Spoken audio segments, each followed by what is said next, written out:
শক্তি শক্তি অর্জন করা এতটা কঠিন নয় যতটা শক্তি লাভ করার পরে সেই শক্তি সামলানো কঠিন হয়।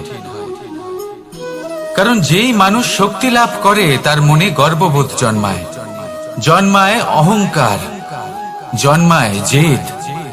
তাই শক্তি প্রাপ্ত করার সাথে বিনম্র থাকাও অত্যন্ত আবশ্যক। আর এটা আমাদের শেখা উচিত বৃক্ষের থেকে। বৃক্ষ যা আমাদের ফল দেয়, বৃক্ষ যা যত ফল দেয় ততটাই ঝুঁকে যায়। আমরা পাথর মারি ওই বৃক্ষের থেকে ফল প্রাপ্ত করার জন্য। সেই পাথরের মার সহ্য করেও বৃক্ষ আমাদের ফল দেয়। কোনো গর্ববোধ নেই, কোনো অহংকার বোধ নেই। আর সেই জন্য এই বৃক্ষের পুজো করা হয়। এটাই হলো মাহাত্ম্য শক্তির সাথে বিনম্রতা। যদি এই শক্তি সৃজন করে থাকে, সাহায্য করে থাকে, সম্বল হয়ে থাকে, তবেই সেই শক্তি উপযুক্ত। আর নয়তো সেই শক্তি একদিন আপনাকে আসক্ত অবশ্যই করবে। তাহলে শক্তি অবশ্যই অর্জন করুন, কিন্তু তার সাথে সেই শক্তি সামলানোর মতো বিবেকও আপনাকে অবশ্যই জাগ্রত করতে হবে। তাহলে আসুন আমার সাথে ভালোবেসে বলুন, রাধা রাধা।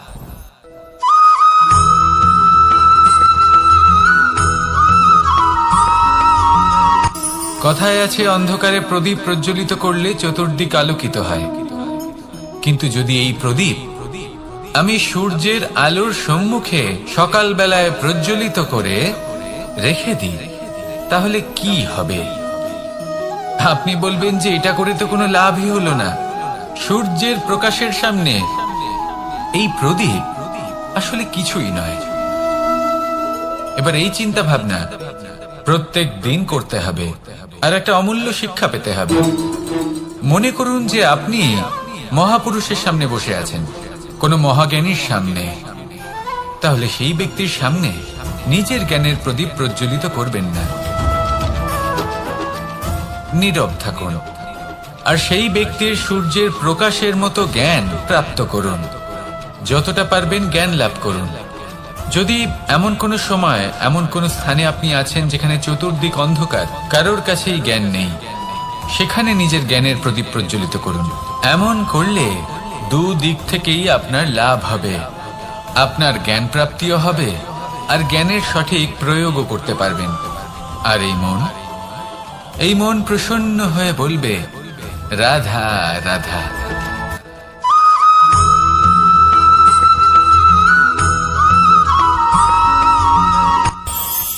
এই সংসারে আমরা প্রকাশ কোথা থেকে পাই? এর উত্তর বড়ই সরল। ভোরে যখন সূর্যোদয় হয় তখন প্রকাশের কিরণ আমাদের ঘরে এসে পৌঁছয়। এইভাবেই আমরা প্রকাশ লাভ করি। এবার এই প্রকাশের আলোতেই আমরা সারাদিনের কাজ সম্পন্ন করি। সন্ধে হয়ে যায়, সূর্যাস্ত হয়ে যায়। আর আমাদের ঘর যাতে অন্ধকার না হয় তার জন্য আমরা একটা প্রদীপ প্রজ্বলিত করি। এটাই ঘটে আমাদের জীবনেও। এবার প্রবাহমান আয়ুর সাথে আমরা আমাদের অন্তরে যদি একটা প্রদীপ প্রজ্বলিত করে নিই, তাহলে বিষয়টাই অন্যরকম হবে। এবার আপনি বলবেন, কোন প্রকাশের কথা বলছি যা আমাদের অন্তরে জাগ্রত করা সম্ভব? আমাদের আত্মার মাঝে প্রেমের প্রকাশ জাগ্রত করার কথা বলছি। কারণ আমাদের এই জীবন এও হলো দিনের আলোর মতো। আজ প্রকাশ আছে, কিন্তু কোনোদিন অবশ্যই অস্ত হবে। কিন্তু অস্ত হবার আগে যদি আমরা আমাদের আত্মার মাঝে প্রেমের এই প্রকাশ উজ্জ্বলিত করে নিই, তাহলে আমাদের সন্ধ্যাকালও আমরা আনন্দে এবং প্রেমে যাপন করব। তাহলে আসুন আর আমার সাথে ভালোবেসে বলুন, রাধা রাধা।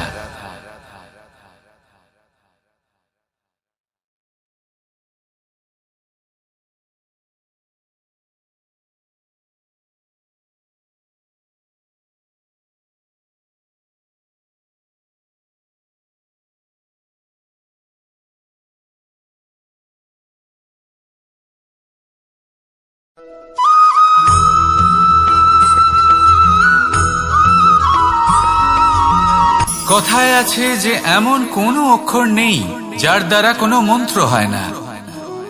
এমন কোনো বনস্পতি নেই যা নিজেই একটা ঔষধি নয়। পৃথিবীর এমন কোনো ব্যক্তি নেই যার মধ্যে কোনো যোগ্যতা থাকে না। শুধু প্রয়োজন হলো যে ব্যক্তিকে আমরা খুঁজে চলেছি তাকে সঠিকভাবে চিনে নেওয়া। যদি তার যোগ্যতা, তার বিশেষত্ব আমরা বুঝতেই না পারি, তাহলে আর লাভ কি রইল? এই সংসারে এমন অনেক ব্যক্তি রয়েছেন যারা ছোট ছোট অসফলতার কারণে আপনাকে এটা বলে দেবে যে আপনি কোনো কাজের নন, আপনি হলেন মূর্খ, আপনি কিছুই করতে পারবেন না। এইসব কথায় কখনোই বিশ্বাস করবেন না, কারণ আপনি এবং প্রত্যেকটি জীব এই পরমাত্মা এবং এই প্রকৃতির সৃষ্টি, যা অত্যন্ত বিশেষ। যদি আপনাকে উদাহরণ দিই তাহলে একদিকে আছে তরোয়াল, একটা বড় লম্বা তরোয়াল যার দ্বারা যুদ্ধ করা যায়, জয়লাভ করা যায়। আর অন্যদিকে রয়েছে একটা ছোট্ট সূচ, কিন্তু যে কাজ একটা ছোট্ট সূচ করতে পারে তা একটা তরোয়াল দ্বারা সম্ভব নয়। এর অর্থ হলো এটাই যে প্রত্যেকটা রচনা অত্যন্ত অমূল্য এবং অত্যন্ত বিশেষ হয়। তাহলে বিশ্বাস রাখুন যে আপনি অত্যন্ত বিশেষ একজন, আর প্রেমের সাথে বলুন রাধা রাধা।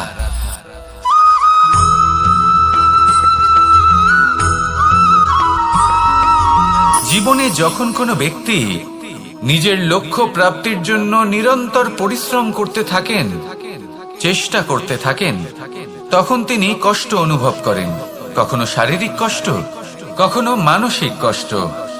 এবার উনি এটা ভাবতে থাকেন যে আমি কি উচিত করছি নাকি অনুচিত করছি, কারণ অন্যদিকে এমন একজন ব্যক্তিও আছেন যিনি একদমই পরিশ্রম, চেষ্টা করছেন না। তিনি মদিরা পান করেন, বিলাসিতায় জীবন কাটান, অলস প্রকৃতির হয়ে ওঠেন, নিদ্রাতে বিলীন হয়ে থাকেন আর ভাবেন যে তিনি সুখ লাভ করছেন। কিন্তু এরকম কেন হয়?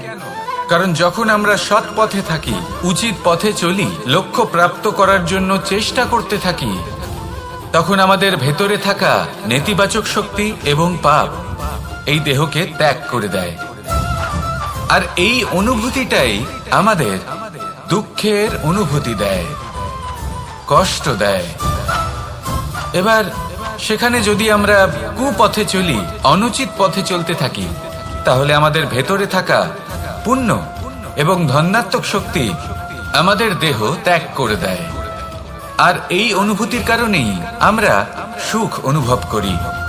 কিন্তু কখনো ভাববেন যে এই সুখ বেশি সময় পর্যন্ত থাকে না।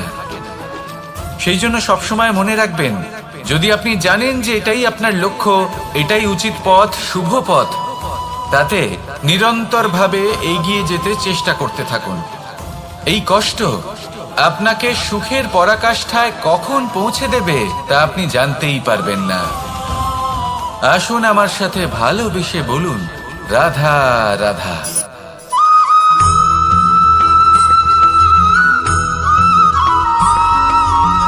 এই দড়িটা দেখুন, ছোট ছোট রেশম দ্বারা তৈরি, এটা সরু সুতো দ্বারা তৈরি হয়েছে এটা, আরে অত্যন্ত কোমলও বটে। আর আপনি চাইলে এটা সোজাও করে দিতে পারেন, আর চাইলে এটা বেঁকিয়েও দিতে পারেন, আর যদি চান তাহলে এটা গোল গোল করে বেঁধে কোথাও রেখেও দিতে পারেন। এবার এই কোমল দড়ি যদি কোনো নিষ্ঠুর কঠিন পাথরে বারংবার জড়িয়ে দেওয়া হয়, তাহলেও তাকেও কাটতে পারে, নিজের ছাপ ছেড়ে যেতে পারে, সেটার আকারও বদলে ফেলতে পারে। এবার এর কারণ কি? এর কারণ হলো অভ্যাস আর নিরন্তর প্রচেষ্টা। যদি আপনিও চেষ্টা করেন আর নিরন্তর কর্ম করে যান, তাহলে আপনার প্রারব্ধ পাথরের মতো কঠিনই হোক না কেন, তাতে ভাঙন ধরিয়েও আপনি নিজের লক্ষ্যে অবশ্যই পৌঁছতে পারবেন। একটা গুরুত্বপূর্ণ কথা মনে রাখবেন, সুকর্মের অভ্যাস আর নিরন্তর প্রয়াস, এই হলো সাফল্যের মন্ত্র। তাহলে জীবনে এই মন্ত্র আনুন আর আমার সাথে ভালোবেসে বলুন রাধা রাধা।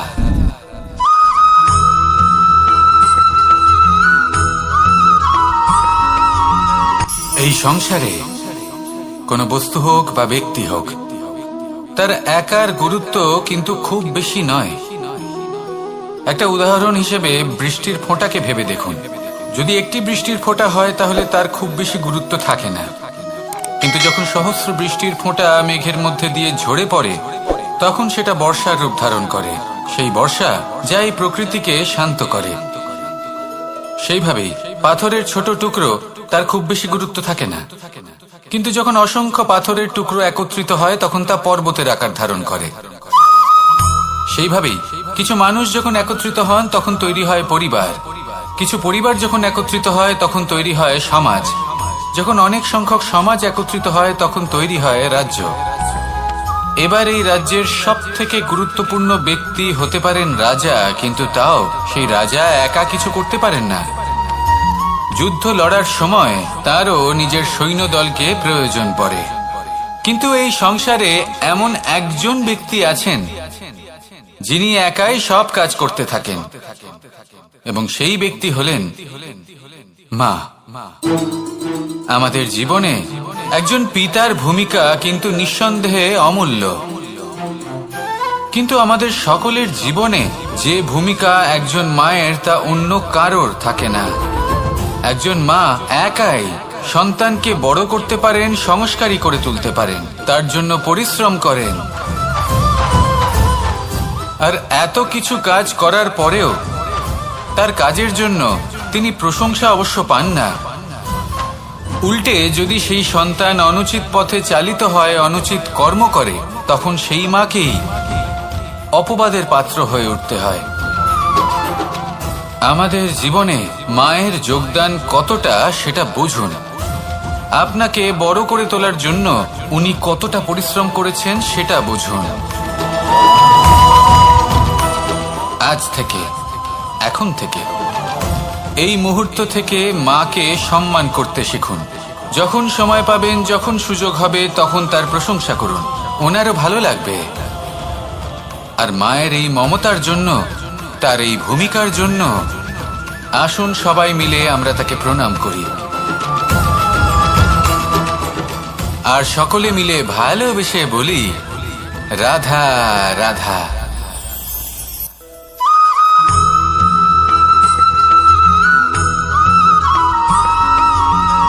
আপনি কখনো কোনো বাজকে নিজের বাসা বানাতে দেখেছেন? এই বাজ যখনই কোনো বাসা বানায় তখন উঁচু গাছের ডালে বা কোনো পর্বতের শিখরে বাসা বানায়, অনেক উচ্চতায়, আর সেখানে তার সন্তানও জন্মগ্রহণ করে। যখন এই সন্তানেরা জন্মায় তখন এই বাজ খুবই ভালোবেসে এবং খুব সাবধানে এদের পালন পোষণ করে, নিজের ঠোঁট দিয়ে তাদের ঠোঁটে খাবার পরিবেশন করে।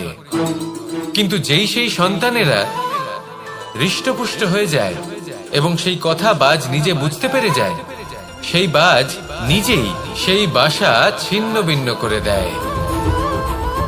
সেই সন্তান যাদের সবেমাত্র ডানা গজিয়েছে, কিভাবে উঠতে হয় তারা জানে না, সেই সন্তানগুলিকে উচ্চতা থেকে ঠেলে দেয়। সেই সন্তান প্রথমে ভয়ভীত হয়ে যায়, তারা সামনে মৃত্যুকে দেখতে পেয়ে ভয়ের কারণে তাদের ডানা ঝাপটাতে থাকে, আর সেই প্রক্রিয়াতেই সেই সন্তানগুলি উড়তে শুরু করে দেয়। এবার এই ঘটনায় আমরা কি শিক্ষা পেতে পারি? এটাই, যদি আপনি মাতা পিতা হন তাহলে নিজের সন্তানকে অবশ্যই স্নেহ করুন, কিন্তু তাদেরকে নিজের আঁচলের তলায় বেঁধে রাখবেন না। যদি আপনি চান আপনার সন্তান জীবনে উন্নতি করুক, তাহলে নিজের মুঠো থেকে তাদের স্বতন্ত্র করে দিন, এই সংসারে সংঘর্ষ করতে দিন। সেই সন্তান নিজেই বুঝতে পারবে যে জন্মের সময় পাওয়া ডানা কি করে ব্যবহার করতে হয়। আর আপনার চোখের সামনে আপনার সন্তান এই আকাশে উড়তে থাকবে। তাহলে আসুন আমার সাথে ভালোবেসে বলুন, রাধা রাধা।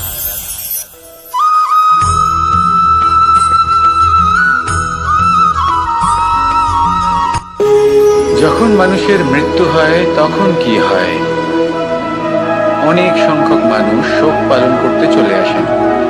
যে ব্যক্তি মৃত্যু লাভ করেছেন তার অনেক বস্তু থাকে যেগুলো তার প্রিয়, যেগুলো তিনি ব্যবহার করেছেন, তার শয্যা, তার বস্ত্র, তার আভূষণ, সবকিছু তার থেকে বিচ্ছিন্ন করা হয় এবং খালি হাতে তাকে শ্মশানের উদ্দেশ্যে রওনা করা হয়। আমি আপনাকে এই প্রশ্ন করতে চাই, আপনি এই সংসারে কি অর্জন করেছেন? ধন সম্পত্তি, বস্ত্র, আভূষণ, এই সব কিছু যে আপনি অর্জন করেছেন, আপনার মৃত্যুর পরে তা আপনার থেকে দূর হয়ে যাবে। এর উত্তর হলো একটাই, আপনার কর্ম। শুধু সেটাই আছে যা একান্ত আপনার, আর শুধু সেটাই এই সংসার থেকে চলে যাওয়ার পরেও সংসারেই জীবিত থাকবে। যদি আপনি দুষ্কর্ম করেন, তাহলে এই সংসার আপনাকে একটি অনুচিত উদাহরণ হিসেবে মনে রাখবে যে এই ব্যক্তি খুব পাপী ছিল, অনুচিত কর্ম করতেন। যে পথে তিনি চলেছেন সেই পথে কারোর চলা উচিত নয়। সেখানেই যদি আপনি সৎকর্ম করেন, তাহলে সংসার চিরকাল এটাই বলবে যে খুব ভালো মানুষ ছিলেন, সবাইকে ভালোবাসতেন, সবাইকে সাহায্য করতেন, আমার খুব প্রিয় মানুষ ছিলেন। এটাই হলো শ্রেষ্ঠ কর্ম। সেই জন্য জীবনে শুধুমাত্র ধন সম্পত্তি, আভূষণ, এই সব অর্জন করতে গিয়ে নিজের মনোনিবেশ করবেন না। শ্রেষ্ঠ কর্ম করুন। সংসার থেকে চলে যাওয়ার পরেও এই কর্মই এই সংসারে আপনাকে জীবিত রাখবে। আসুন আমার সাথে ভালোবেসে বলুন, রাধা রাধা।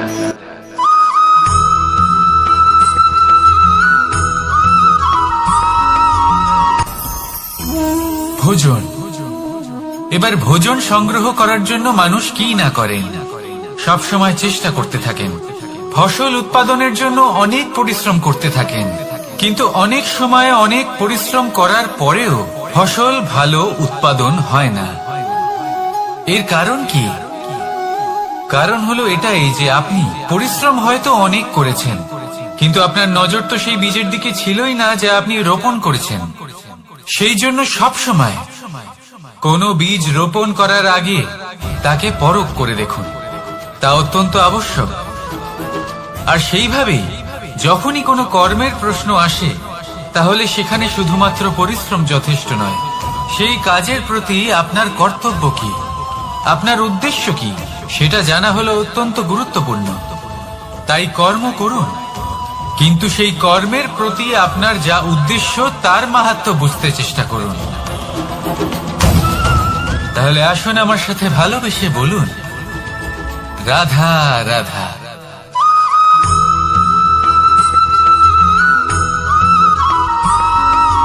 জীবনে যখন কোনো ব্যক্তি নিজের লক্ষ্য প্রাপ্তির জন্য নিরন্তর পরিশ্রম করতে থাকেন, চেষ্টা করতে থাকেন, তখন তিনি কষ্ট অনুভব করেন, কখনো শারীরিক কষ্ট, কখনো মানসিক কষ্ট।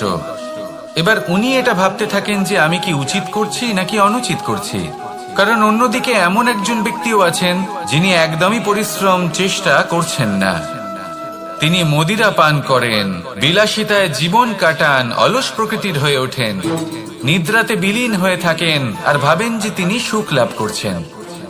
কিন্তু এরকম কেন হয়? কারণ যখন আমরা সৎ পথে থাকি, উচিত পথে চলি, লক্ষ্য প্রাপ্ত করার জন্য চেষ্টা করতে থাকি, তখন আমাদের ভেতরে থাকা নেতিবাচক শক্তি এবং পাপ এই দেহকে ত্যাগ করে দেয়। আর এই অনুভূতিটাই আমাদের দুঃখের অনুভূতি দেয়, কষ্ট দেয়। এবার সেখানে যদি আমরা কুপথে চলি, অনুচিত পথে চলতে থাকি, তাহলে আমাদের ভেতরে থাকা পুণ্য এবং ধনাত্মক শক্তি আমাদের দেহ ত্যাগ করে দেয়। আর এই অনুভূতির কারণেই আমরা সুখ অনুভব করি। কিন্তু কখনো ভাববেন যে এই সুখ বেশি সময় পর্যন্ত থাকে না।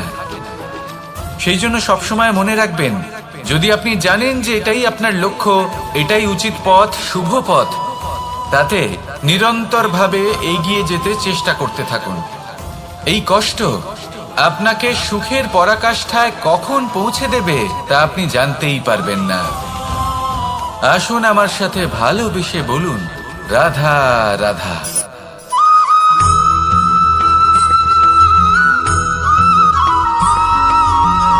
মানুষের মানসিকতা এমন হয় যে সে যতটা করে আশা করে যে তার থেকে অনেক বেশি তার বদলে সে পাবে। দেখুন, সবকিছুই আপনার ভাবনা চিন্তার উপর নির্ভর করছে। আপনি যদি ফলের বিষয়ে ভেবে কর্ম করতে থাকেন তাহলে সেটা অনুচিত। জীবনের আসল আনন্দ হলো নিজের কর্ম করতে থাকা, ফলের চিন্তা করা উচিত নয়। যদি আপনি এরকম ভাবেন যে আমি এতটা করছি, আমার এতটা পাওয়া উচিত, সেই ভাবনা অনুচিত।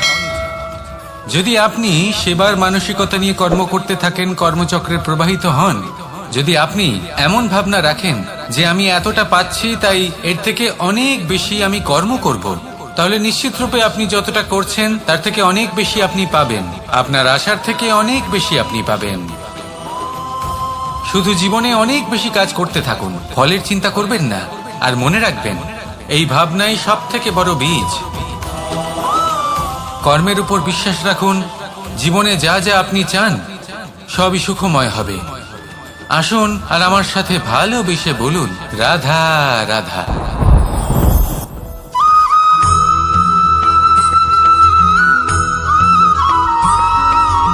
আমাদের শরীর প্রকৃতির সর্বশ্রেষ্ঠ রচনা। যে অঙ্গ প্রত্যঙ্গ আমরা লাভ করেছি প্রত্যেকটির মধ্যে একটি নিজস্ব বার্তা রয়েছে। একটু ভেবে দেখুন, দুটি চোখ দিয়েছে দেখার জন্য, দুটি কান দিয়েছে শোনার জন্য, নাসিকাও আছে দুটি, দুটি হাত দিয়েছে দ্বিগুণ পরিশ্রম করার জন্য। কিন্তু জীব শুধুমাত্র একটি, তার উপরেও তীক্ষ্ণ বলিষ্ঠ দাঁত দিয়েছে তার রক্ষার জন্য। কখনো ভেবে দেখেছেন কেন?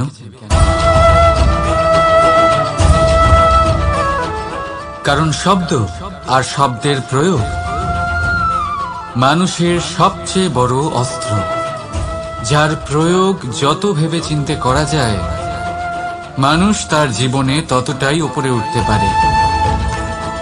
তাহলে মনে রাখুন, দেখুন, শুনুন আর বুঝুন বেশি, বলুন কম। রাধা রাধা।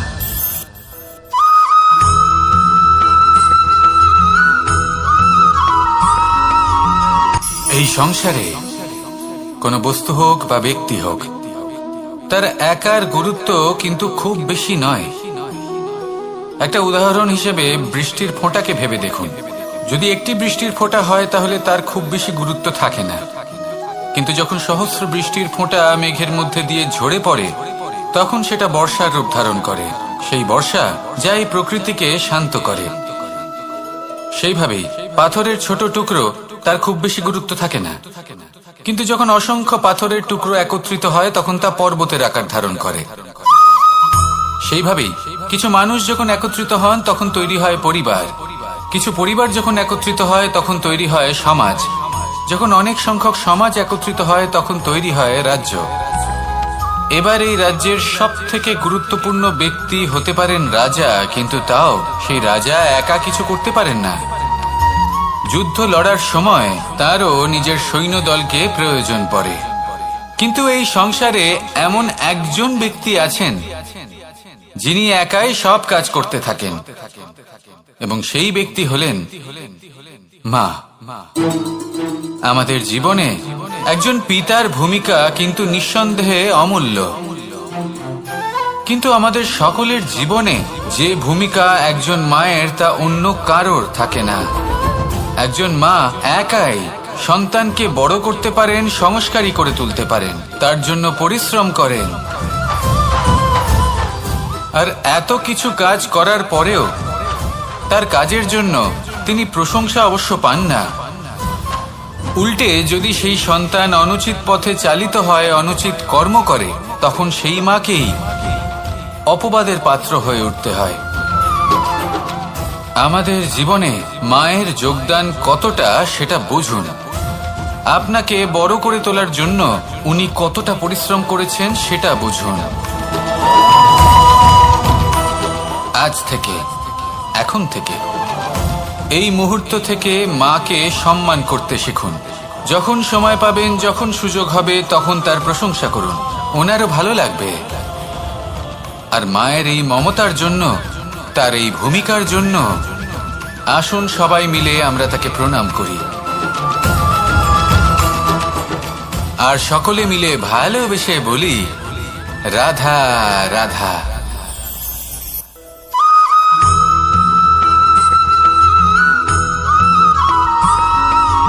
ফিরে আসছিলেন এবং তাদের ফেরার পথে হঠাৎ করে কোথাও থেকে একটি বাছুর চলে এলো। এই দুই বোন ভয়ভীত হয়ে গেলেন আর তাদের হাত থেকে সেই আটা পড়ে গেল, মাটিতে মিশে গেল। এবার এই পুরো ঘটনাক্রমে যদি কারোর বিন্দুমাত্র লাভ হয়ে থাকে, বিন্দুমাত্র আনন্দ পেয়ে থাকে, তাহলে সে কে? সেই ছোট বোন, যিনি মাঝে মাঝেই গমের দানা তুলছিলেন এবং খাচ্ছিলেন। কিছুটা হলেও উনি আনন্দ লাভ করেছিলেন। এবার এরকমই হলো আমাদের জীবনে ভক্তি এবং ভালোবাসা সংক্রান্ত বিষয়ে। মানুষ নিজের জীবনের দৈনিক কাজে এতটাই ব্যস্ত হয়ে পড়েন, প্রত্যেকদিন শুধু কাজ কাজ কাজ কাজ করতে থাকেন আর তাতে ভক্তি এবং ভালোবাসার জন্য সময় বার করতেই পারেন না। দেখুন, জীবনে ভক্তি আর প্রেমের এই যে ছোট ছোট মুহূর্ত আছে, এগুলো যদি আপনি যাপন করতে পারেন তাহলে তাতেই আপনি তৃপ্তি লাভ করবেন। বাকি সবই আপনার ব্যর্থ বলেই মনে হবে। জীবনে যখনই আপনি কোনো কাজ করবেন, ঈশ্বরের প্রতি সমর্পিত হয়ে সেই কাজ করুন। আর যখনই সময় পাবেন, তাহলে সেই সময় নিজের আপনজনদের দিন। যাদের আপনি ভালোবাসেন তাদের প্রতি যত্নবান হন, তাদের শুভাকাঙ্ক্ষী হন। এই প্রেম আর ভক্তির ছোট ছোট মুহূর্তগুলো আপনার জীবনকে চরিতার্থ করে তুলবে। আসুন আমার সাথে ভালোবেসে বলুন, রাধা রাধা।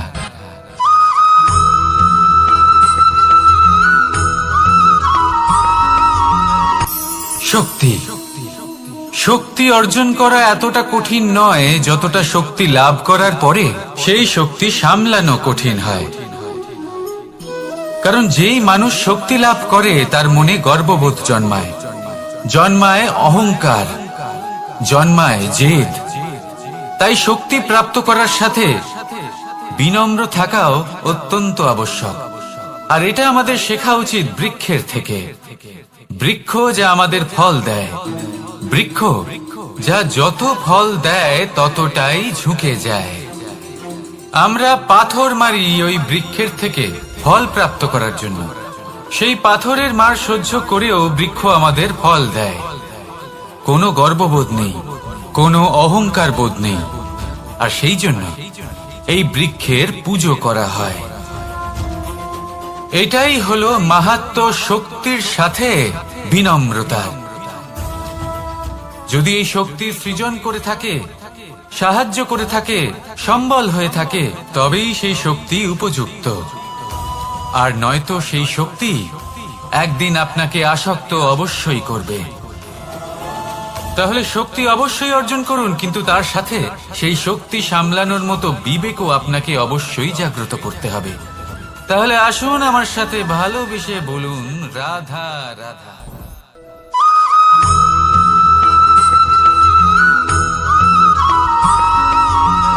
যখন আমরা কোনো বনে প্রবেশ করি, তখন এই সবুজ ঘাস দেখে, এই কোমল ঘাস দেখে আমাদের মন প্রফুল্ল হয়ে ওঠে। ভিন্ন ভিন্ন প্রজাতির ফুল, ভিন্ন ভিন্ন রঙের ফুল দেখে এই মন আনন্দে ভরে ওঠে। এখানে শিশুরা আনন্দ লাভ করে, বড়রা ভোজন গ্রহণ করেন, কথাবার্তা বলেন, হাঁটাহাঁটি করে বেড়ান। এবার ভেবে দেখুন, যখন এই উপবনের নির্মাণ হয়েছিল সেই সময় যদি এই মাটিকে সঠিকভাবে খনন না করা হতো, যদি তাতে সঠিকভাবে বীজ রোপণ না করা হতো, যদি কোনো সংঘর্ষ না হতো, পরিশ্রম না করা হতো, যদি চলতে চলতে পায়ে কাঁটা না বিঁধে যেত, তাহলে এই সুন্দর বন দেখে আমরা কি এই আনন্দ লাভ করতে পারতাম? কখনোই নয়। ধরুন কোনো নদীর তটে সুন্দর একটি বন আছে, সেই বনের আনন্দ লাভ করতে গেলে আপনাকে সেই নদী পার করতেই হবে। যদি সুখের নদীর কাছে পৌঁছতে চান, তাহলে তটে যে কাঁটা রয়েছে সেগুলোর সাথে সংঘর্ষ করতেই হবে। এই সংসারে যদি আপনি সুখ লাভ করতে চান, তাহলে সুখ লাভের এই যাত্রা শুরু করতে হবে সংঘর্ষ দ্বারা।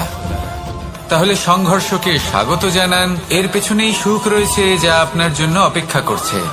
এবার হাসুন আর আমার সাথে ভালোবেসে বলুন, রাধা রাধা।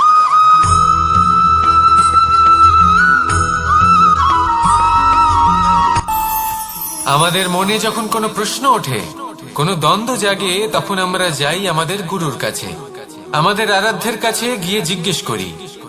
এইভাবেই একদিন আমি পৌঁছলাম আমার আরাধ্যের কাছে, আমার মহাদেবের কাছে, আর ওনাকে প্রশ্ন করলাম যে মহাদেব, জীবনে আনন্দ পাওয়ার, উৎসব পালনের, প্রেম ভাগ করে নেবার, জীবনকে উপভোগ করে নেওয়ার সর্বশ্রেষ্ঠ সময় কোনটা? মহাদেব হাসলেন আর উনি বললেন, জীবনে উৎসব পালনের সব থেকে শ্রেষ্ঠ দিন হলো মৃত্যুর ঠিক আগের দিনটা। প্রেম ভাগ করে নেওয়ার সব থেকে শ্রেষ্ঠ মুহূর্ত হলো মৃত্যুর ঠিক আগের মুহূর্ত। জীবনকে উপভোগ করে নেওয়ার সর্বশ্রেষ্ঠ প্রহর হলো মৃত্যুর এক প্রহর পূর্বে। তখন আমি চমকে গেলাম। আমি বললাম, কিন্তু মহাদেব, মৃত্যু তো অনিশ্চিত, আমরা জানিও না কবে আমাদের মৃত্যু হবে। মহাদেব আবার হাসলেন। উনি বললেন যে যদি আমরা এভাবে জীবন কাটাই যে আমরা জীবনের প্রত্যেক দিন, প্রত্যেক মুহূর্ত, প্রত্যেক প্রহর শেষ বলে মনে করি, তাহলে আমাদের সমস্ত জীবন আনন্দের সাথেই অতিবাহিত হবে। কি বলেন?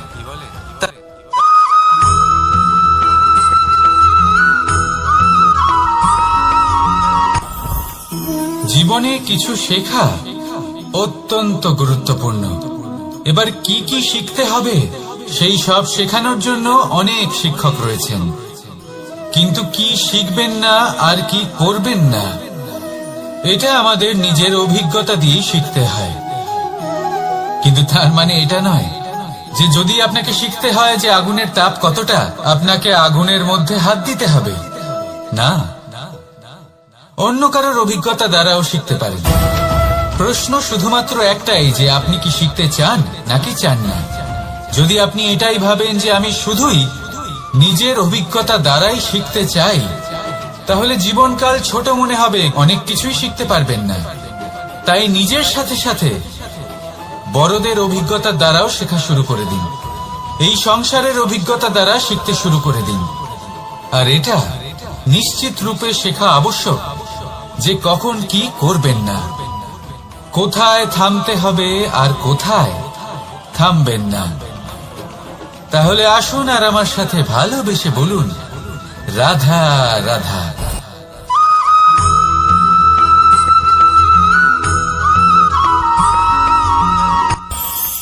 এই সংসারে আমরা প্রকাশ কোথা থেকে পাই? এর উত্তর বড়ই সরল। ভোরে যখন সূর্যোদয় হয় তখন প্রকাশের কিরণ আমাদের ঘরে এসে পৌঁছয়। এইভাবেই আমরা প্রকাশ লাভ করি। এবার এই প্রকাশের আলোতেই আমরা সারাদিনের কাজ সম্পন্ন করি।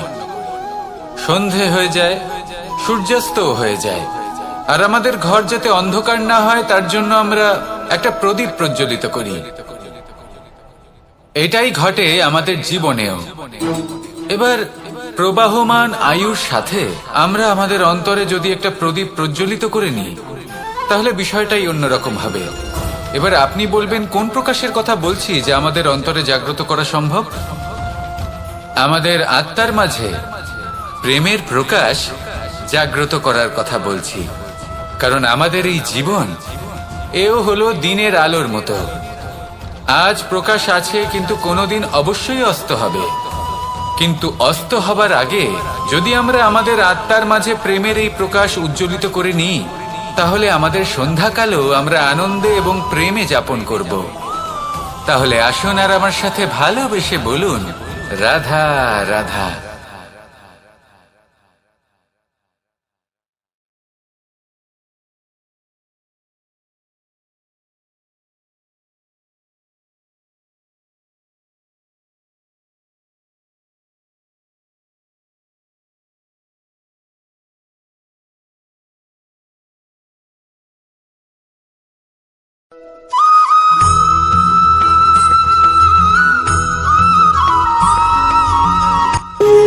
যখন মানুষের মৃত্যু হয় তখন কি হয়?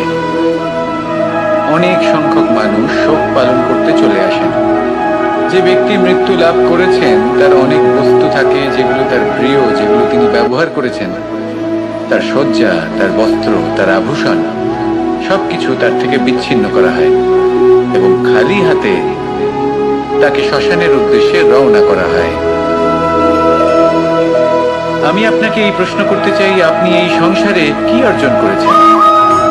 ধন সম্পত্তি, বস্ত্র, আভূষণ, এই সবকিছু যে আপনি অর্জন করেছেন, আপনার মৃত্যুর পরে তা আপনার থেকে দূর হয়ে যাবে। এর উত্তর হলো একটাই, আপনার কর্ম। শুধু সেটাই আছে যা একান্ত আপনার, আর শুধু সেটাই এই সংসার থেকে চলে যাওয়ার পরেও সংসারেই জীবিত থাকবে। যদি আপনি দুষ্কর্ম করেন, তাহলে এই সংসার আপনাকে একটি অনুচিত উদাহরণ হিসেবে মনে রাখবে যে এই ব্যক্তি খুব পাপী ছিল, অনুচিত কর্ম করতেন। যে পথে তিনি চলেছেন সেই পথে কারোর চলা উচিত নয়। সেখানেই যদি আপনি সৎকর্ম করেন, তাহলে সংসার চিরকাল এটাই বলবে যে খুব ভালো মানুষ ছিলেন, সবাইকে ভালোবাসতেন, সবাইকে সাহায্য করতেন, আমার খুব প্রিয় মানুষ ছিলেন। এটাই হলো শ্রেষ্ঠ কর্ম। সেই জন্য জীবনে শুধুমাত্র ধন সম্পত্তি, আভূষণ এই সব অর্জন করতে গিয়ে নিজের মনোনিবেশ করবেন না। শ্রেষ্ঠ কর্ম করুন। সংসার থেকে চলে যাওয়ার পরেও এই কর্মই এই সংসারে আপনাকে জীবিত রাখবে। আসুন আমার সাথে ভালোবেসে বলুন, রাধা রাধা।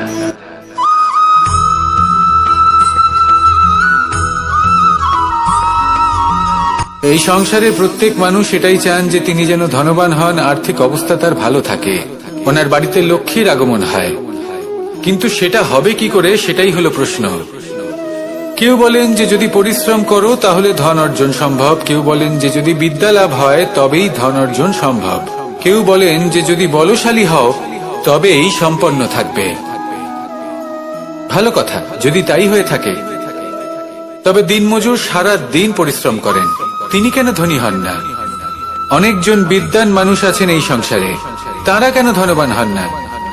অনেক সংখ্যক বলশালী ব্যক্তি আছেন, তাদের কাছে ধন নেই কেন? তাদের কেন ধনের অভাব হয়? আবার এমনও কিছু মানুষ আছেন যারা পরিশ্রম করেন, তারা দিনমজুর, কিন্তু তারা ধন অর্জন করতে পারেন। কিছু বিদ্বান ব্যক্তি আছেন যাদের কাছে অধিক মাত্রায় ধন রয়েছে, কয়েকজন বলশালী ব্যক্তি রয়েছেন যাদের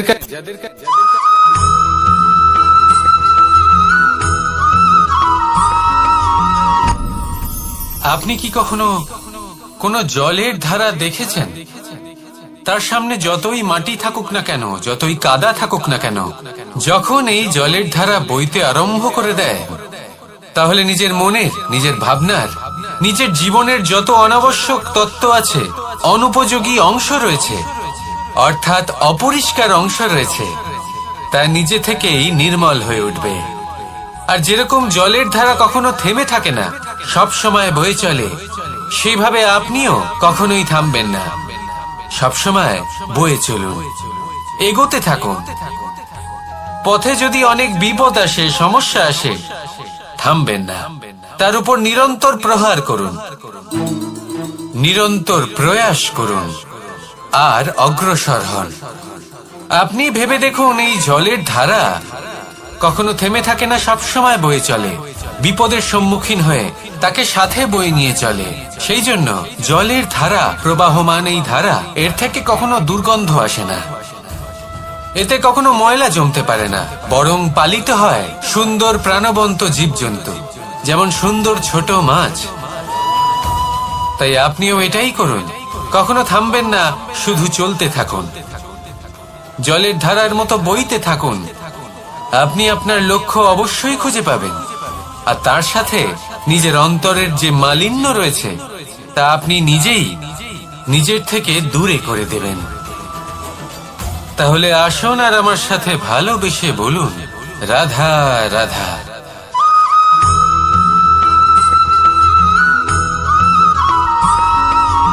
ফিরে আসছিলেন এবং তাদের ফেরার পথে হঠাৎ করে কোথাও থেকে একটি বাছুর চলে এলো। এই দুই বোন ভয়ভীত হয়ে গেলেন, আর তাদের হাত থেকে সেই আটা পড়ে গেল, মাটিতে মিশে গেল। এবার এই পুরো ঘটনাক্রমে যদি কারোর বিন্দুমাত্র লাভ হয়ে থাকে, বিন্দুমাত্র আনন্দ পেয়ে থাকে, তাহলে সে কে? সেই ছোট বোন, যিনি মাঝে মাঝেই গমের দানা তুলছিলেন এবং খাচ্ছিলেন। কিছুটা হলেও উনি আনন্দ লাভ করেছিলেন। এবার এরকমই হলো আমাদের জীবনে ভক্তি এবং ভালোবাসা সংক্রান্ত বিষয়ে। মানুষ নিজের জীবনের দৈনিক কাজে এতটাই ব্যস্ত হয়ে পড়েন, প্রত্যেকদিন শুধু কাজ কাজ কাজ কাজ করতে থাকেন, আর তাতে ভক্তি এবং ভালোবাসার জন্য সময় বার করতেই পারেন না। দেখুন, জীবনে ভক্তি আর প্রেমের এই যে ছোট ছোট মুহূর্ত আছে, এগুলো যদি আপনি যাপন করতে পারেন তাহলে তাতেই আপনি তৃপ্তি লাভ করবেন। বাকি সবই আপনার ব্যর্থ বলেই মনে হবে। জীবনে যখনই আপনি কোনো কাজ করবেন, ঈশ্বরের প্রতি সমর্পিত হয়ে সেই কাজ করুন। আর যখনই সময় পাবেন, তাহলে সেই সময় নিজের আপনজনদের দিন। যাদের আপনি ভালোবাসেন তাদের প্রতি যত্নবান হন, তাদের শুভাকাঙ্ক্ষী হন। এই প্রেম আর ভক্তির ছোট ছোট মুহূর্তগুলো আপনার জীবনকে চরিতার্থ করে তুলবে। আসুন আমার সাথে ভালোবেসে বলুন, রাধা রাধা।